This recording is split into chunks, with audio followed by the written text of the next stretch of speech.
اهلا بيكم في فيديو جديد. هنعمل مع بعض النهارده بوري بالزيت والليمون في الفرن. طريقته سهله جدا وبسيطه وطعمه بيكون حلو وسهل كمان في التحضير. السمك البوري اللي نجيبه لازم يكون سمك صابح عشان يطلع معانا السمكه طعمها حلو. اعرف ازاي انه صابح؟ بيكون السمكه اضغط عليها كده بتكون اللحم بتاعها متماسك جامد. القشره طبعا بتكون متماسكه في السمكه، ما اجيبش السمكه اللي متشال من عليها القشر. ديت بتبقى اعرف انها سمكه صبحه وكويسه، وكمان العين بتكون بتبرق، يعني عين تكون مصحصحه كده. السمكه جبتها غسلتها كويس، طبعا متنضفه. غسلتها كويس. قلب السمكة يكون بالشكل اللي احنا شايفينه ده. بصوا ابيض ونضيف جدا. غسلتها ونقعتها في ملح وليمون اهو بالشكل ده. لازم أن تكون نضيفة كده من جوه علشان نعمل الصينية ديت تطلع طعمها حلو. نشوف التتبيلة السمك. هنحضر كمون، الفلفل ممكن يكون فلفل احمر او اخضر. كل الحاجات ديت، التوم والفلفل مفرومين، وملح وزيت وليمون وبقدونس او كزبره او شبت اللي احنا نحبه. انا ديت معايا كزبره وبقدونس. هنبتدي دلوقتي نحضر التتبيله.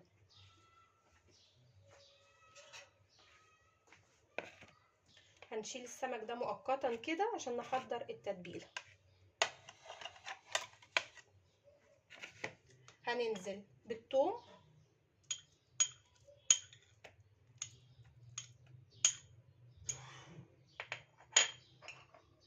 فلفل احمر مفروم وممكن اخضر، كمون. السمك لازما اساسي فيه الكمون.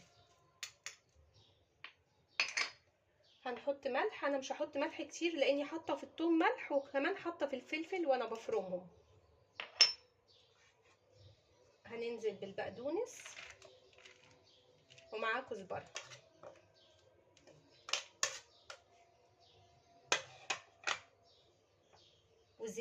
زيت يكون ريحته حلوه وطعمه حلو. لو عاوزنا هنحط تاني. ونبتدي نعصر ليمون.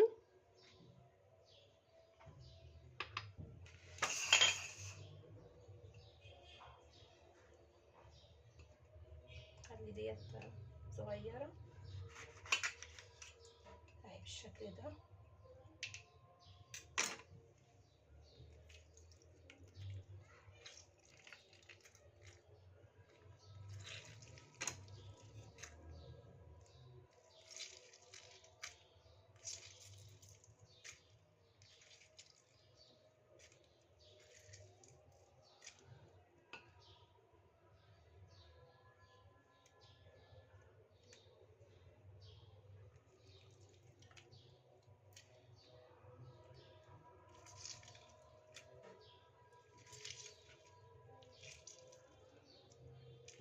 او كده تمام. هنقلب كل التتبيله مع بعضيها.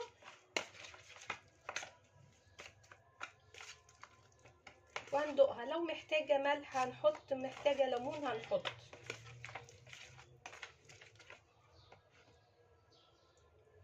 طعمها حلو قوي، مش محتاجه حاجه.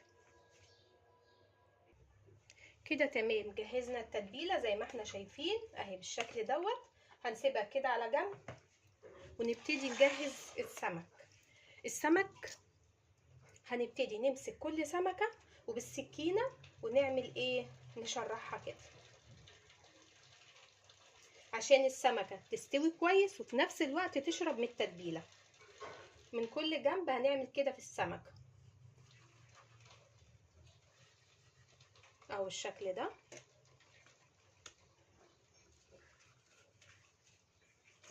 لو سمكية كبيرة بنشرحها ل3، صغيرة كفاية 2 زي ما احنا شايفين كده اهو.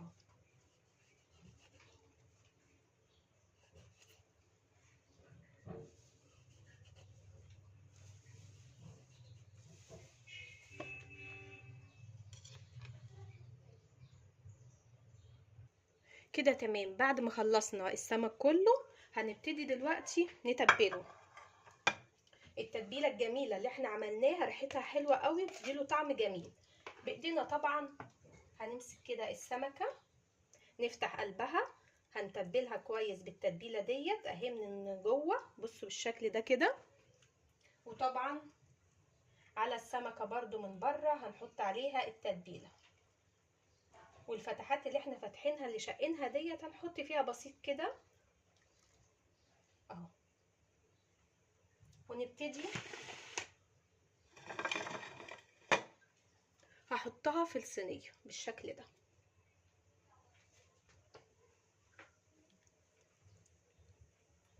همسك السمكه اللي بعديها بنفس الطريقه برضو اهو، اتبلها من جوه اهي بالشكل ده، ومن بره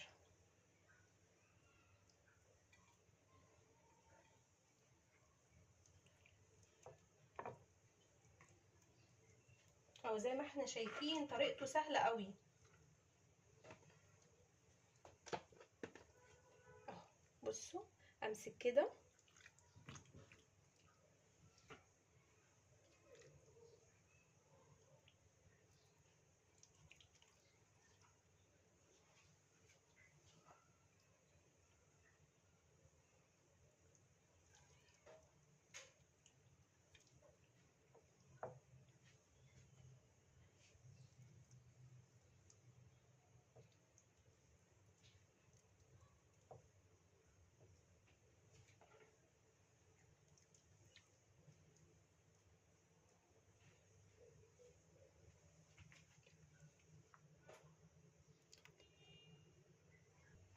كده تمام. تبلنا السمك كله، لو فاض من التتبيله بنحطها على السمك اهو بالشكل ده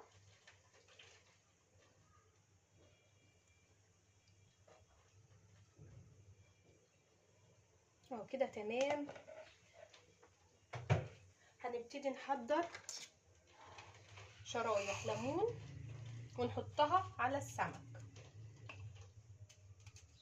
اهو. بصوا شرايح بالشكل ده.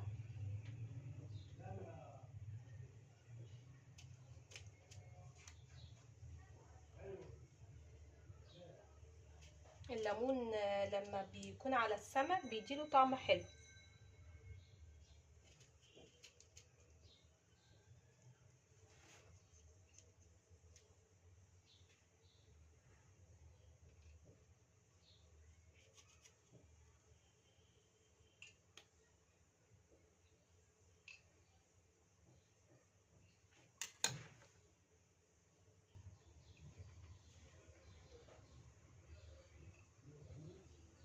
اهو كده تمام. خلصنا صينية السمك. هتاكلوا احلى صينية سمك بالزيت والليمون لو عملتوها بالطريقة ديت.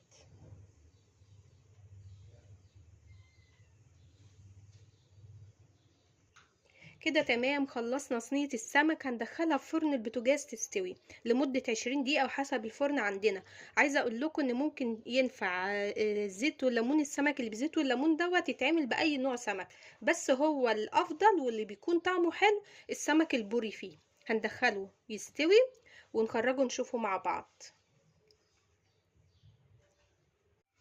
كده بعد ما خرجنا صينيه السمك من الفرن، بصوا شكله جميل قوي ازاي، ريحته كمان حلوه قوي وطعمه بيكون حلو. عايزه اقول لكم لو انتوا بتحبوا تاكلوا البطاطس مع السمك، ممكن تقطعوا البطاطس شرايح وبتحطوها تحت السمك وفوقها السمك وبتستوي، بتبقى حلوه. بس انا عن نفسي ما باكلش البطاطس يعني مع السمك، باكل السمك وبسيب البطاطس، فحرام اللي انا اعملها وتترمي.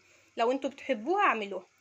جربوا الطريقة وقولوا لي رأيكم في التعليقات. ولو عجبكم الفيديو ما تنسونيش في اللايك والشير. ولو اول مرة تشوفوا فيديوهاتي يا ريت تشتركوا في القناة وتفعلوا زر الجرس وتختاروا الكل عشان يوصلكوا اشعار بكل فيديو جديد بنزله في قناتكم على اليوتيوب. اقول لكم سلام وانتظروا مني فيديو جديد.